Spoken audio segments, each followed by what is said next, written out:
Part 1. Trapped in Routine. The hum of the fluorescent lights in Sunny Mart was almost hypnotic, blending with the faint squeak of shopping carts and the soft murmur of customers debating cereal brands. Ellie stood at the customer service counter, tapping her pen against the desk. The pile of return slips in front of her wasn't going anywhere, but she couldn't muster the energy to care. "Ellie, wake up!" The sharp voice of Doris, her older coworker and part-time tormentor, broke through her haze. Doris bustled past, clutching a clipboard like it held the secrets of the universe. "I'm awake," Ellie muttered, straightening the pile out of habit. "Aha," Doris replied, narrowing her eyes. "I've seen coma patients with more energy. What's got you all mopey today? Pete forget to take the trash out again?" Ellie stiffened at the mention of her husband, Pete. "He's fine," she said curtly.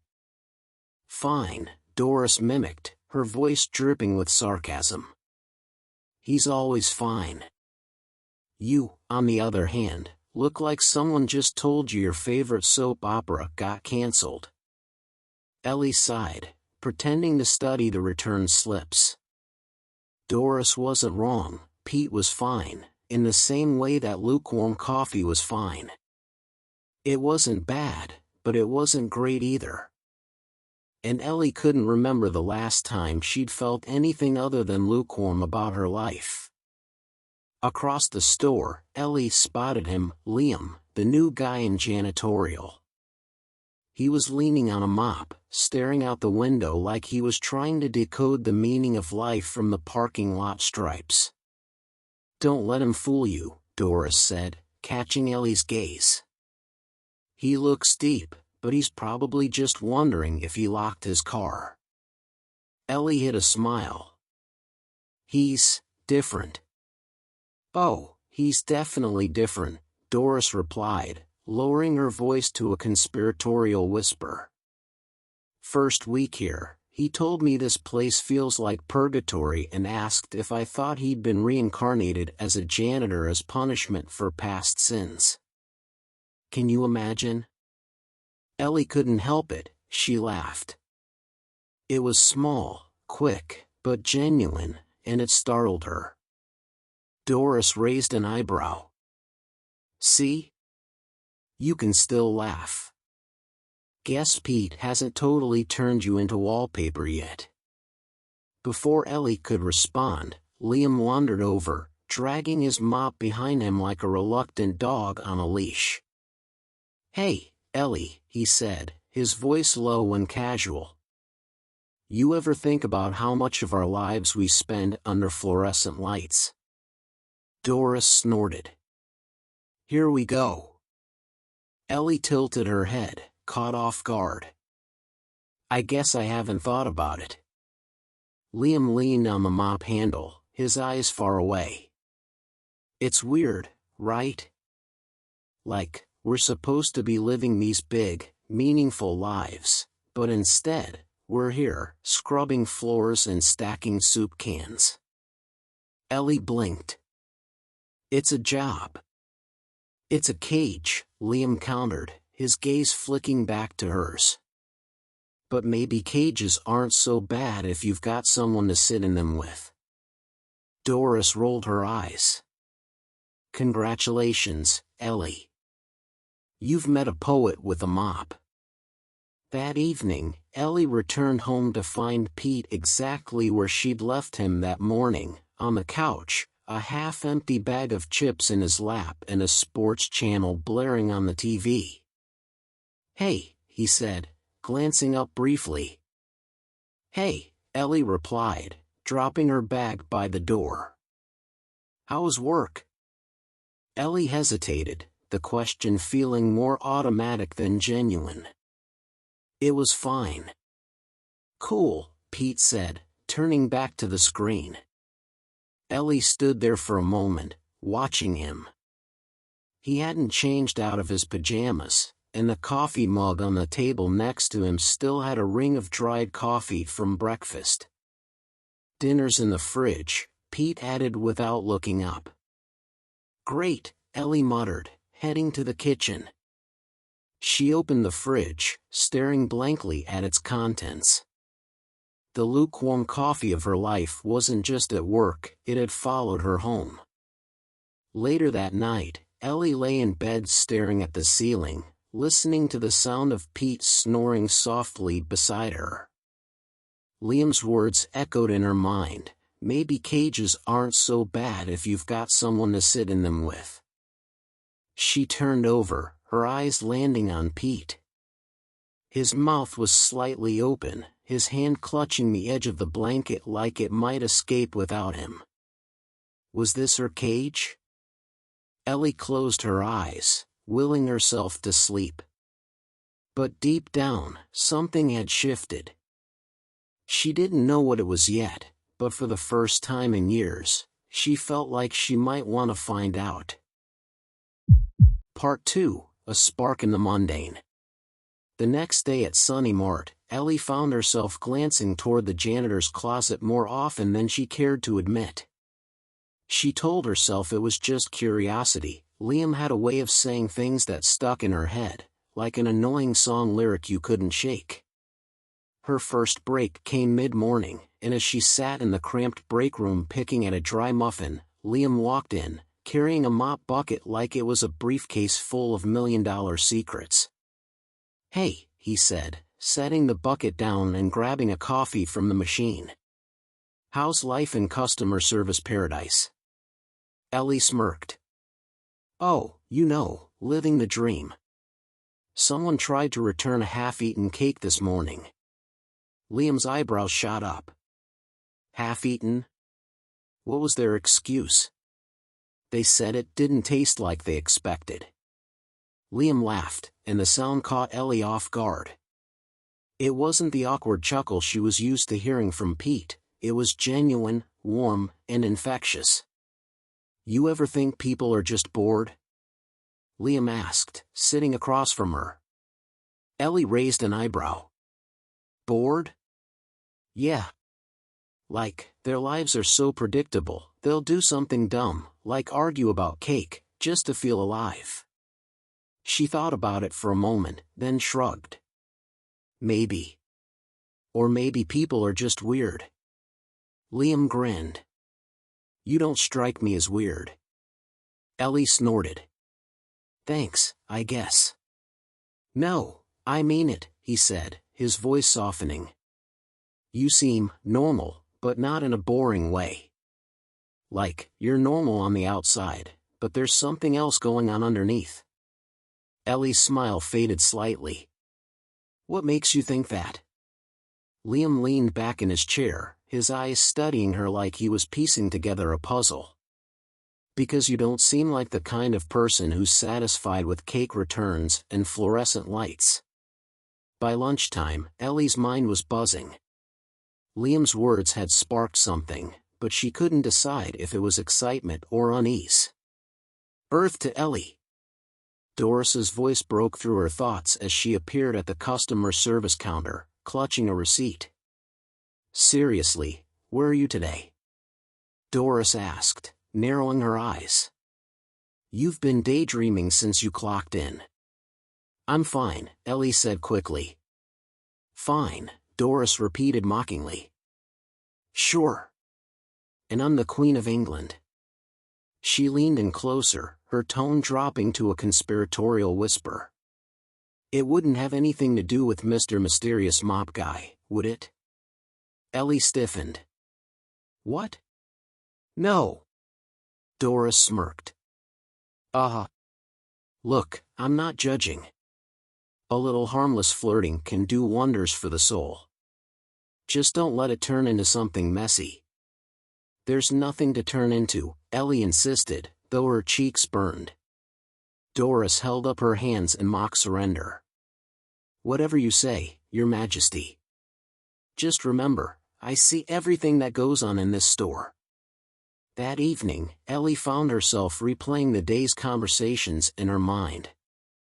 Liam's words, Doris's teasing, Even the absurdity of the half-eaten cake, it all felt like puzzle pieces trying to form a picture she couldn't quite see yet. At home, Pete was in his usual spot, flipping through TV channels. "Hey," Ellie said, dropping her bag by the door. "Hey," Pete replied without looking up. She stood there for a moment, watching him. "Anything interesting on?" "Not really," Pete said, landing on a fishing show and settling in. Ellie sighed and headed to the kitchen, where she opened the fridge and stared at its contents like they might suddenly rearrange themselves into something appetizing. "Pizza okay tonight?" Pete called from the living room. "Sure," Ellie replied automatically. As she closed the fridge, she caught her reflection in the glass. She looked tired, but it wasn't the kind of tired that sleep could fix. "Maybe cages aren't so bad," Liam's voice echoed in her mind, "if you've got someone to sit in them with." The next morning, Ellie arrived at work to find Liam waiting near the time clock. "Hey," he said, his smile easy. "You busy tonight?" Ellie blinked, caught off guard. "Why?" "There's this diner a couple towns over," he said. "They do these open mic nights, poetry, music, that kind of thing. Thought you might want to check it out." Ellie hesitated. "I don't know." "Come on," Liam said, his tone light but his eyes serious. "It's just a diner. You could use a break from this place, right?" She glanced around, half expecting Doris to pop out of nowhere with a knowing smirk. But the break room was quiet, and for a moment, it felt like it was just her and Liam in the entire store. "Okay," Ellie said finally. "Why not?" Liam's smile widened. "Cool. 7 o'clock?" "7," she agreed, though her heart was pounding. That night, as Ellie got ready to leave, Pete glanced up from the couch. "Where are you going?" he asked, his tone more curious than accusatory. "Just out for a bit," Ellie said, grabbing her jacket. "I need some air." Pete nodded, already turning back to the TV. "Don't be too late. Pizza's coming at 8. Ellie paused in the doorway, looking back at him. "Sure," she said softly. As she stepped outside, the cool evening air hit her like a splash of cold water. For the first time in a long time, she felt nervous and alive. She wasn't sure where this night would lead, but something told her she wouldn't forget it anytime soon. Part 3, A Taste of Something New. The Silver Spoon Diner sat just off the highway, its neon sign flickering faintly against the evening sky. Ellie pulled into the gravel lot, her hands gripping the steering wheel tighter than necessary. She told herself it was just a harmless night out, nothing to overthink. But her pulse had other ideas. Through the diner's wide windows, she spotted Liam sitting in a corner booth, flipping through a spiral notebook. His posture was relaxed, his head slightly tilted as if he were lost in thought. Taking a deep breath, Ellie stepped out of the car, her boots crunching against the gravel. As she walked inside, the warm hum of conversation and the clatter of dishes wrapped around her like a blanket. Liam looked up as the bell over the door jingled, and his face lit up in a smile that felt far too genuine for a casual coworker. "You made it," he said as she slid into the booth across from him. "I said I would," Ellie replied, brushing a strand of hair behind her ear. "Most people don't," Liam said with a shrug, closing his notebook. "People like to say maybe when they mean no." Ellie smirked. "Then maybe you're lucky I'm not most people." Liam laughed softly, his eyes crinkling at the edges. "Guess I am." A waitress with a name tag that read Glenda appeared with 2 glasses of water and a notepad. "What can I get y'all tonight?" she asked, her pen hovering over the paper. "I'll have the cheeseburger," Liam said, glancing at Ellie. "You should try the fries here, they're kind of legendary." Ellie nodded. "Same for me." And a coffee, please. Coming right up, Glenda said, disappearing into the kitchen. Liam leaned back against the booth, studying Ellie like she was a particularly interesting puzzle. What? She asked, feeling self-conscious under his gaze. Nothing, he said, though the corner of his mouth twitched. Just trying to figure you out. Ellie raised an eyebrow. Figure me out? Yeah. You don't talk much at work, but when you do, it's always sharp, like you've already thought through 5 different ways to say it. You don't really fit in at Sunny Mart, you know? Ellie laughed lightly. And you do? Touché, Liam admitted, taking a sip of his water. I guess you seem like someone who's waiting for something to happen. Like you're holding your breath. Ellie stared at him, his words landing uncomfortably close to truths she hadn't even admitted to herself. As their food arrived, the conversation turned lighter. Liam told her about his latest poetry attempts, which he described as a mix between bad fortune cookies and failed song lyrics. Ellie found herself laughing more than she had in weeks, and Liam seemed to soak it in like sunlight. So, he said, popping a fry into his mouth, what about you? What's your thing? My thing? Yeah. Everyone's got something that keeps them sane. Music? Art? Extreme couponing? Ellie hesitated, her fry halfway to her mouth. I don't know. I guess. I used to like drawing. Used to? I just got busy, I guess, she said, feeling a pang of guilt as she said it. Liam leaned forward, resting his elbows on the table. You should start again. Ellie rolled her eyes. It's not that simple. Why not? He challenged. Because life gets in the way. Jobs. Bills. Husbands. Liam's expression softened. Sounds like life's the thing getting in your way, not you. Ellie didn't reply, but his words settled in her chest, heavy and impossible to ignore. After they finished eating, Liam pulled out his notebook and flipped to a page filled with scribbled lines and crossed-out words. Want to hear something? He asked. Ellie hesitated, then nodded. He cleared his throat, his voice quieter now. Okay, it's called Cages. Don't laugh. Promise, Ellie said, her lips twitching. Liam began to read, his voice steady and earnest. We build them slowly, bar by bar. Out of habits, out of fear. Doors unlocked but seldom tried. Because the world feels safer here. As he continued, Ellie found herself leaning forward, the words pulling her in. When he finished, he looked up, his eyes searching hers. What do you think? He asked. Ellie swallowed, unsure of what to say. It's good. Really good. Liam smiled, a little bashful. Thanks. It's not finished, but it felt right to share. It's brave, Ellie said, surprising herself. What is? Putting yourself out there like that. It's not something I'm good at. Liam tilted his head. Maybe you just haven't tried. The drive back to Sunny Mart was quiet but comfortable. As Liam parked outside the store, he turned to Ellie.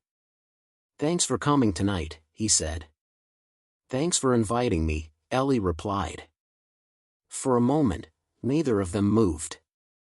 The air between them felt charged, and Ellie's pulse quickened.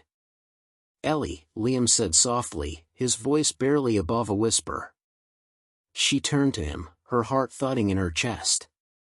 Yeah? He hesitated, then smiled. Nothing. Good night. Ellie nodded, stepping out of the car and into the cool night air. As she walked to her own car, she felt a strange mixture of relief and disappointment. By the time she got home, Pete was asleep on the couch, a plate of pizza crusts on the coffee table. Ellie stood there for a moment, staring at him, before turning off the TV and heading to bed. As she lay there, staring at the ceiling, Liam's words echoed in her mind, "Maybe you just haven't tried." For the first time in years, Ellie wondered what it would feel like to try. Part 4, Plans and Complications. The fluorescent lights of Sunny Mart hummed as Ellie restocked shelves in the snack aisle, but her mind was far away. The night at the diner with Liam had been a spark, an unsettling, exhilarating spark that left her questioning everything. Earth to Ellie, came the sharp voice of Doris, breaking her reverie. "You're stocking chips like they personally offended you." Ellie blinked, realizing she'd crushed a bag of pretzels in her hand. "Sorry, got distracted." Doris snorted. "Distracted, huh? Let me guess, mop guy." Ellie flushed, glancing down at the ruined bag. "It's nothing."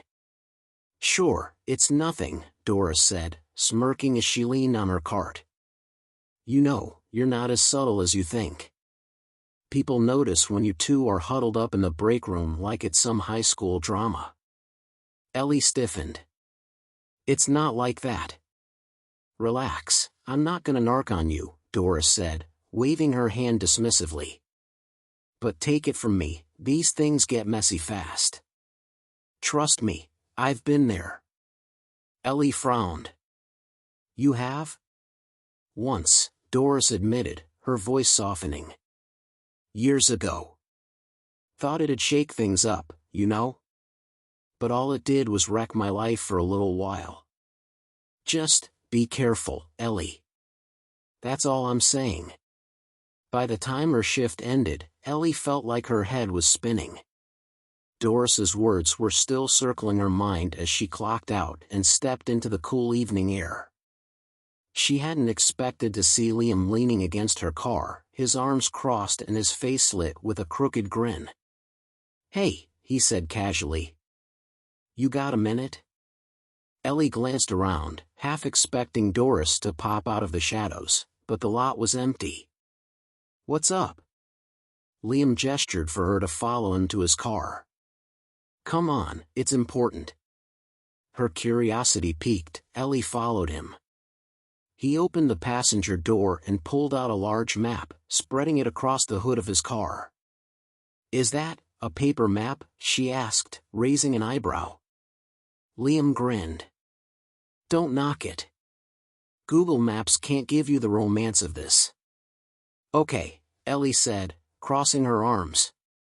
"What am I looking at?" Liam tapped a spot on the map with his finger. "This town, 3 hours away. It's got this little art collective I read about. They do open workshops, community stuff. I was thinking, we could go." Ellie stared at him. "We?" "Yeah," Liam said, looking up at her. "You said you used to draw. Maybe it's time to pick that up again. It's just a day trip, something different. Something real." Ellie hesitated. The idea was tempting, but it also felt dangerous in a way she couldn't quite articulate. "I don't know, Liam. That's a lot." Liam leaned closer, his voice soft. "Ellie, don't you ever get tired of saying I don't know? Don't you want to feel alive for once?" His words hit her like a jolt, and for a moment, she considered it. But the image of Pete flashed in her mind, Pete, who barely noticed when she left but would definitely notice if she didn't come back. "I'll think about it," she said finally. Liam smiled, folding the map neatly. "That's all I'm asking." At home, Ellie found Pete on the couch, as always. A half-empty bag of chips rested on his stomach, and the glow of the TV bathed the room in pale blue light. "You're late," he said, not looking away from the screen. "Had to stay and finish up," Ellie replied, kicking off her shoes. "Pizza's in the fridge," Pete said, his tone neutral. Ellie walked into the kitchen, but instead of opening the fridge, she leaned against the counter, her hands gripping its edge. She thought about the map, Liam's enthusiasm, and the way his words had made her chest tighten. "You okay?" Pete called from the living room. Ellie took a deep breath. "Yeah. Just tired." The next day, Liam found her in the break room during her shift. "Hey," he said, pulling up a chair. "So, any thoughts?" Ellie glanced around, lowering her voice. "Liam, I don't think it's a good idea." He frowned, his shoulders sinking slightly. "Why not?" "Because I have a life here. A husband. A routine." Liam leaned forward, his tone serious. "Ellie, what kind of life is it if it's just going through the motions? You deserve more than this." Before Ellie could respond, the door swung open, and Doris stepped in, her eyes immediately narrowing. Well, she said, crossing her arms. "Don't let me interrupt." Ellie stood quickly, her face flushing.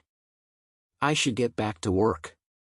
As she brushed past Doris, she heard the older woman mutter, "Told you it gets messy."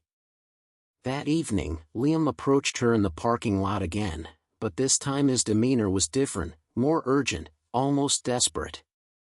"Ellie," he said, stepping in front of her car before she could get in.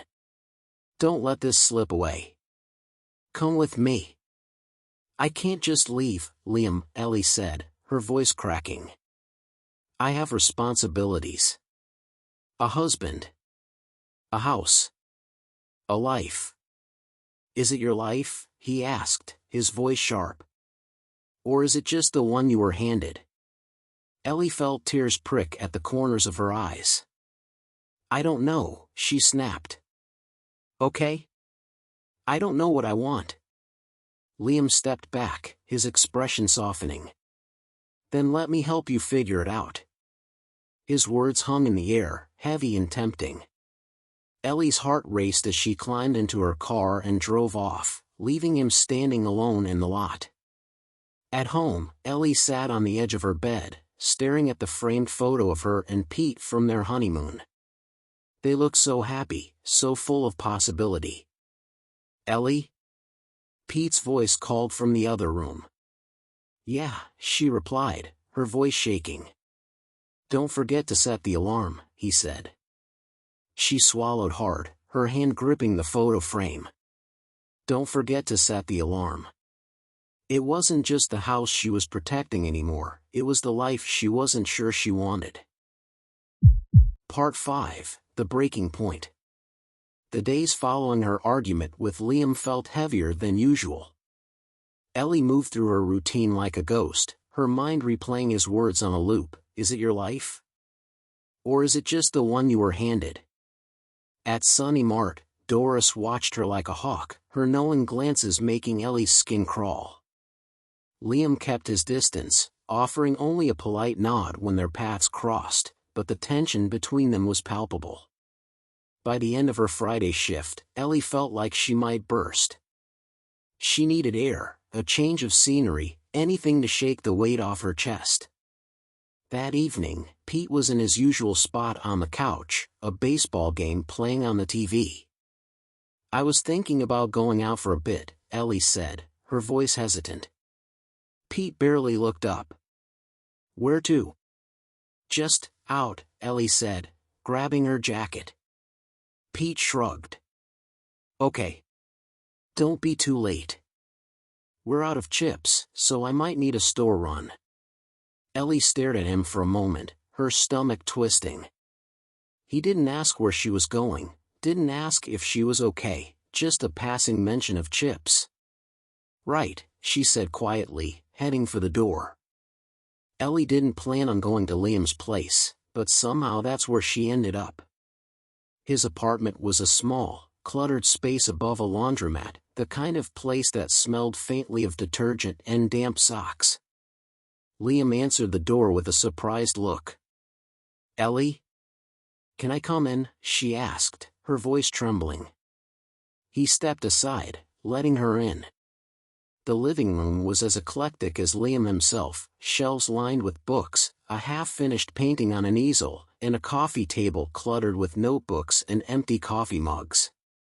"Didn't think I'd see you tonight," Liam said, closing the door behind her. Ellie stood in the middle of the room, feeling out of place. "I needed to get out of the house." Liam nodded, watching her carefully. "Want something to drink? Tea? Coffee? Wine?"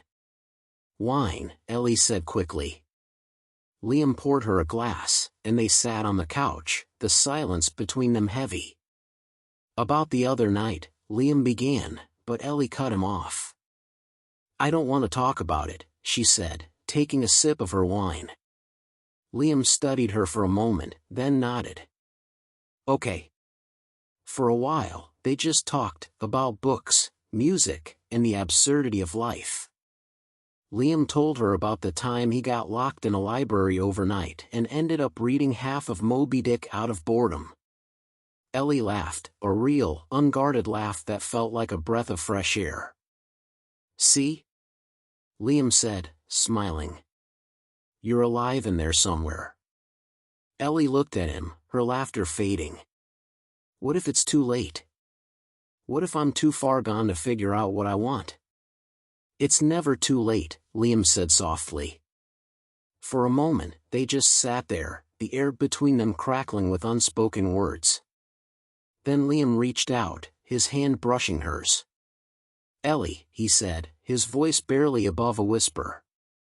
She looked at him, her heart pounding. "You deserve more than this," he said, leaning closer. Ellie didn't pull away. The kiss was soft at first, tentative, as if they were both testing the waters.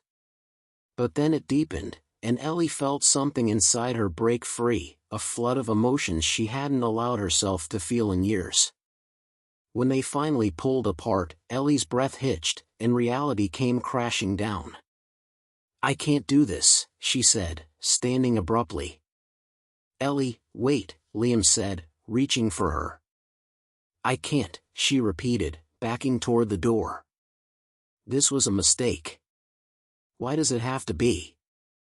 Liam asked, his voice desperate.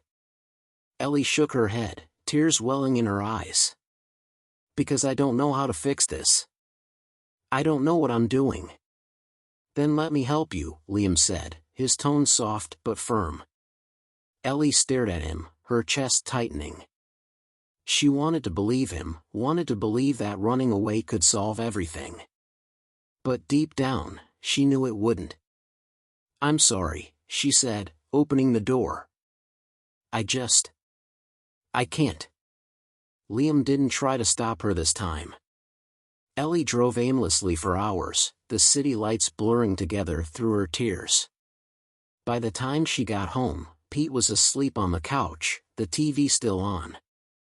She stood in the doorway, watching him. His face was slack, peaceful, and completely unaware of the storm raging inside her. For a moment, she considered waking him up, telling him everything, about Liam, about how she felt like she was drowning in their life. But the words caught in her throat. Instead, she turned off the TV, draped a blanket over him, and went to bed. The next morning, Ellie woke to find Pete in the kitchen, making coffee. He looked up as she entered, a faint smile on his face. "Morning," he said. "Morning," Ellie replied, her voice hoarse. Pete poured her a cup and slid it across the counter. "You okay?" Ellie stared at him, her heart aching. "Yeah," she lied. Pete nodded, taking a sip of his coffee. "Good." Ellie sipped her coffee, the weight of her choices pressing down on her.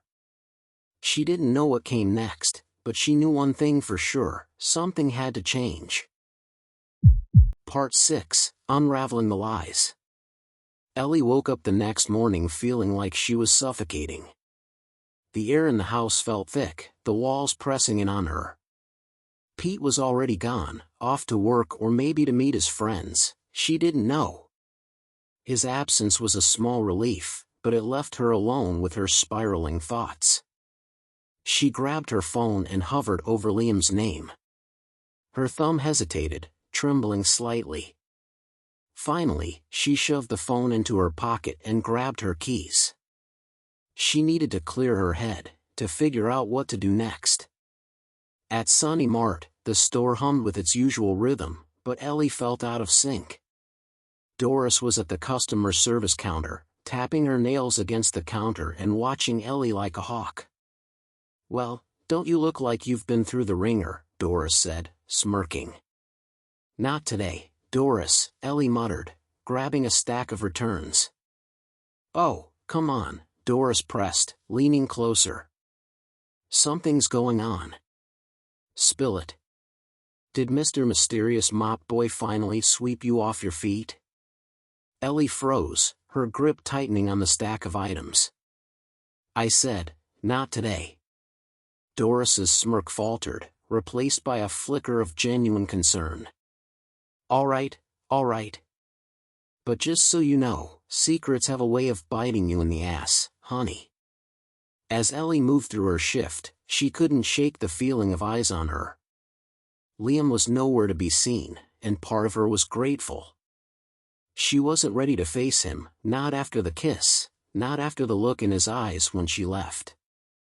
But avoiding him didn't last long. "Ellie," his voice called softly as she stalked the cereal aisle.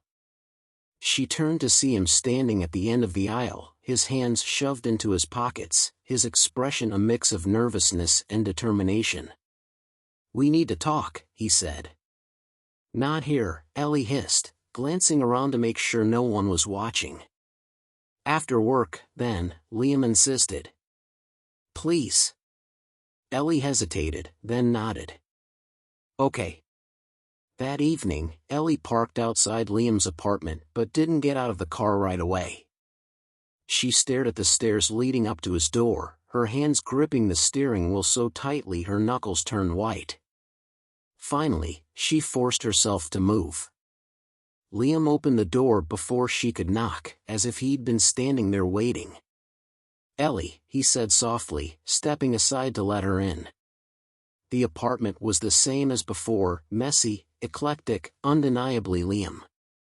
But tonight, it felt heavier, as if the air itself carried the weight of what had happened between them. "I'm sorry," Ellie said, the words tumbling out before Liam could speak. "For what?" he asked, his brow furrowing. "For all of this," she said, gesturing vaguely. "For leading you on, for kissing you, for running away, everything." Liam stepped closer, his eyes searching hers. "Ellie, you didn't lead me on. I know you're scared. I know you feel trapped. But what we had, that was real." Ellie shook her head, tears welling in her eyes. "I don't know what's real anymore. I don't know what I want." "Yes, you do," Liam said firmly. "You're just too scared to admit it." His words hit her like a punch, and for a moment, she couldn't breathe. "I can't leave, Liam," she said finally, her voice barely above a whisper. "I can't just walk away from my life, from Pete. It's not that simple." "It is that simple," Liam said, his voice rising. "You're miserable, Ellie. You deserve better than this." Ellie's breath hitched as the tears spilled over. "And what if I don't know how to be better? What if this is all I know how to be?" Liam reached for her, his hands gentle on her shoulders. "Then let me show you." She stared at him, her heart pounding. Part of her wanted to believe him, to throw caution to the wind and run away. But another part, the part rooted in fear and obligation, held her back. "I need time," she said, stepping away from him. Liam's shoulders sagged, but he nodded. "Okay. But don't wait too long, Ellie. Life's not going to wait for you to figure it out."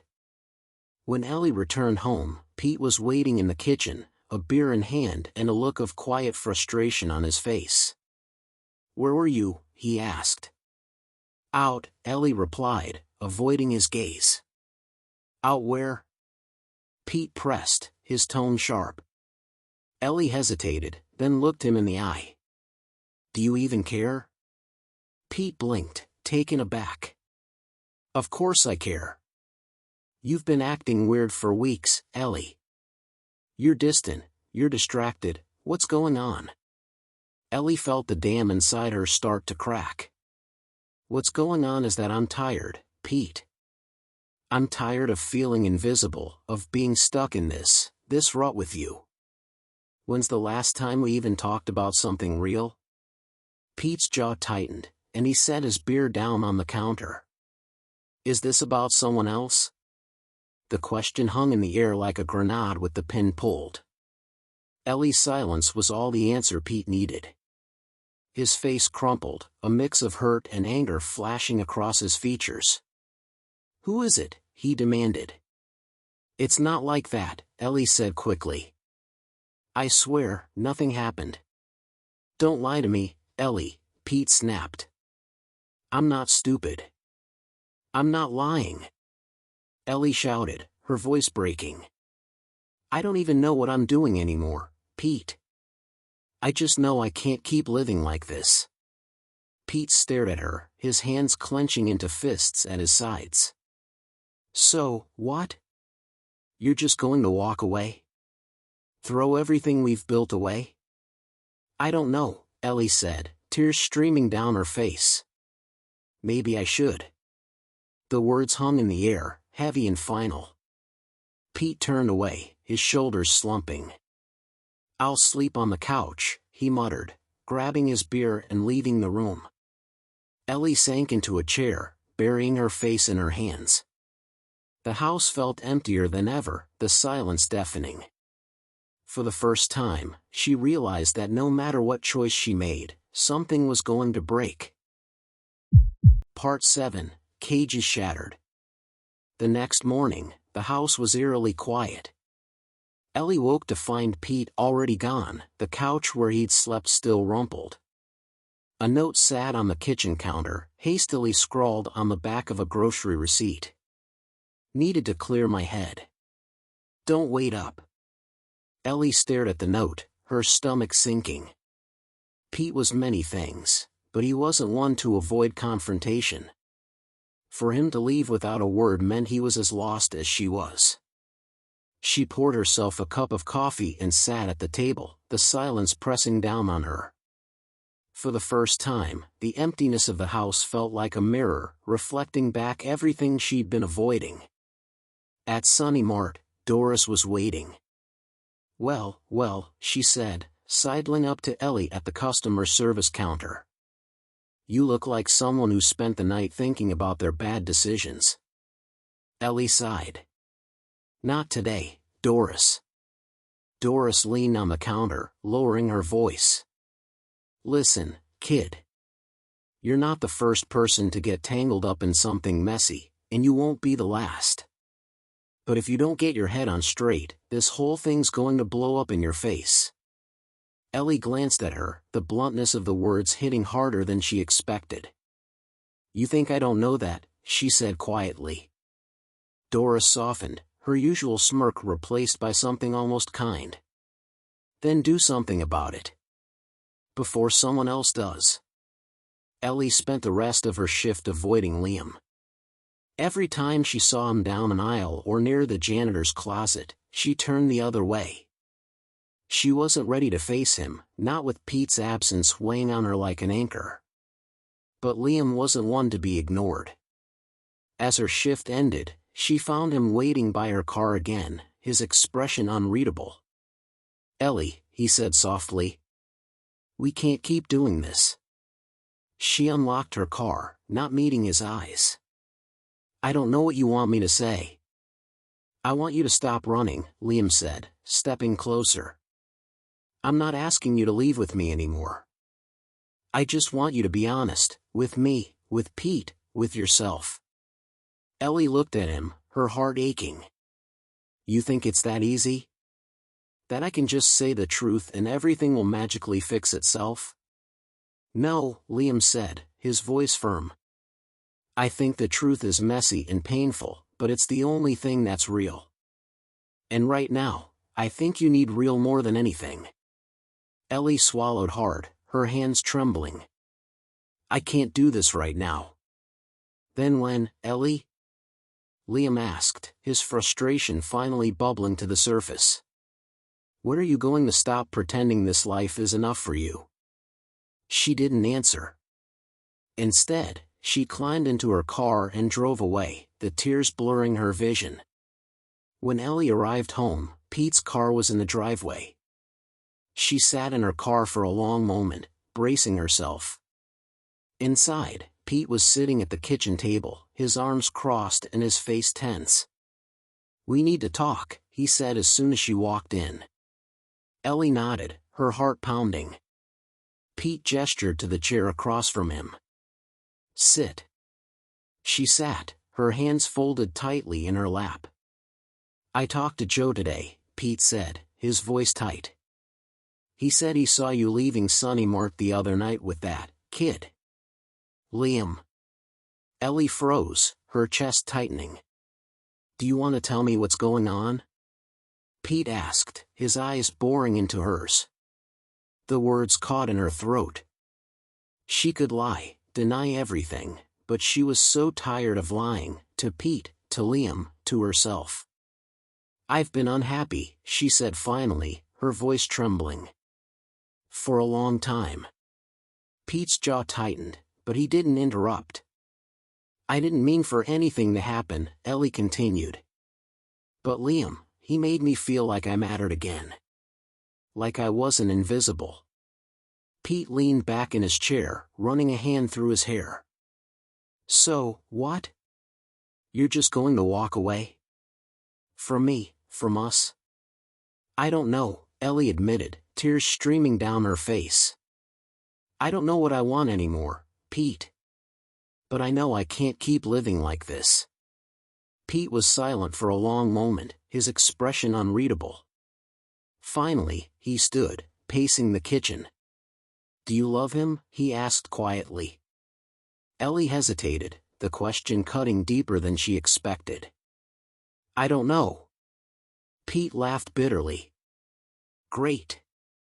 That's just great." "I'm sorry," Ellie whispered. Pete stopped pacing, his shoulders slumping. "I don't know if I can forgive this, Ellie. But I need to know, are you even willing to try?" Ellie stared at him, the weight of the question pressing down on her. She didn't know the answer. That night, Ellie lay awake, staring at the ceiling. Pete was asleep on the couch again, the distance between them feeling insurmountable. Her phone buzzed on the nightstand. A message from Liam: "Whatever you decide, make it for you, not for anyone else." Ellie stared at the message, her heart aching.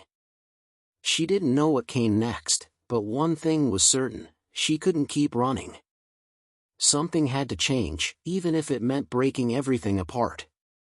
She set the phone down and closed her eyes, bracing herself for the decisions that tomorrow would bring. Part 8. Breaking Free.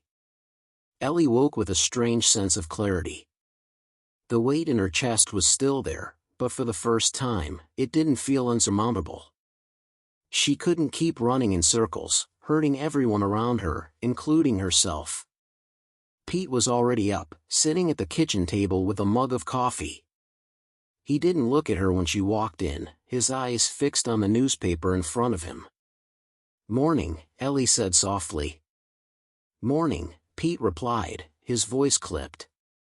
The tension was unbearable, and Ellie knew she couldn't let it linger.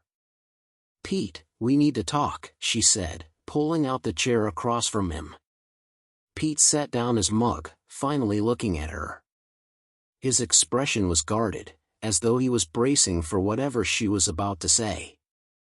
"I've been thinking," Ellie began, her voice trembling. "About us. About everything." Pete nodded but didn't say anything. "I don't think either of us has been happy for a long time," she continued. "And I think we've both been pretending that everything's fine because it's easier than facing the truth." Pete let out a bitter laugh. "The truth, huh? And what truth is that, Ellie? That you're in love with someone else?" Ellie flinched, but she forced herself to stay steady. No. The truth is, I've been lost. I've been trying to find something, anything, that makes me feel alive again. And maybe I looked for it in the wrong places, but this isn't just about Liam. It's about us, Pete. Pete leaned back in his chair, his arms crossed. So, what? You're saying this is my fault? No, Ellie said quickly. I'm saying we both let this happen. We stopped trying, Pete.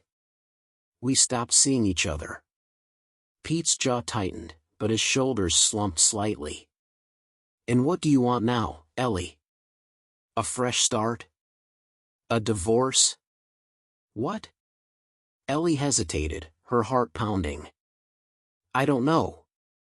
I just know I can't keep pretending everything's okay. Pete stared at her for a long moment, then sighed heavily. I guess that makes two of us. Later that day, Ellie found herself driving aimlessly, the weight of her conversation with Pete still pressing down on her. She didn't know where she was going until she ended up in front of Liam's apartment. Her hands gripped the steering wheel, her heart racing. She didn't know what she was doing there, if she was seeking closure or something more. She climbed out of the car and knocked on his door. Liam opened it, his expression a mix of surprise and hope. Ellie. Hi, she said, her voice barely above a whisper. Come in, he said, stepping aside. Ellie hesitated, then shook her head. No. I needed to talk to you. Liam leaned against the doorframe, watching her carefully. Okay. What's on your mind? Ellie took a deep breath. I can't do this anymore, Liam. I can't keep running from my problems and dragging you into them. It's not fair to you. Or to Pete. Or to me. Liam's face fell, but he nodded slowly. I get it. I don't regret meeting you, Ellie continued, her voice trembling. You reminded me that I'm more than just a wife or a cashier at a grocery store. You reminded me that I deserve to feel alive. Liam stepped closer, his eyes searching hers. And you do, Ellie. You deserve everything. Tears welled in her eyes. But I need to figure out what that looks like on my own. I can't rely on you to save me. Liam's shoulders slumped, but he nodded again. I just wanted you to be happy. I know, Ellie whispered. And I think I'm finally ready to figure out how to do that. They stood there for a long moment, the silence between them heavy but not unbearable. Finally, Ellie stepped back. Goodbye, Liam, she said softly. Goodbye, Ellie, he replied, his voice thick with emotion. That night, Ellie returned home to find Pete in the living room, a box of old photos spread out on the coffee table. What's this? She asked, her voice tentative. Pete looked up, his expression unreadable. I was thinking about what you said. About how we stopped trying. Ellie sat down beside him, her eyes falling on the photos, snapshots of their honeymoon, their first apartment, lazy Sunday mornings with coffee and crossword puzzles. We used to be happy, Pete said quietly. Didn't we? Ellie nodded, her throat tight. We did. Pete sighed, running a hand through his hair. I don't know if we can get back to that, Ellie. But I'm willing to try. If you are. Ellie stared at him, her heart aching. I don't know if it's possible, Pete. But I think we owe it to ourselves to find out. For the first time in what felt like years, Pete smiled, a small, tentative smile, but a smile nonetheless. Okay, he said. Let's try. The next morning, Ellie woke with a strange sense of calm. The path ahead was uncertain, but for the first time, she felt like she was moving towards something instead of running away from it. As she sat at the kitchen table, sipping her coffee, she picked up a sketch pad she hadn't touched in years. Slowly, tentatively, she began to draw. The lines were shaky, uneven, but they felt like a start. A start was enough. Subscribe to never miss a new story and discover even more captivating tales.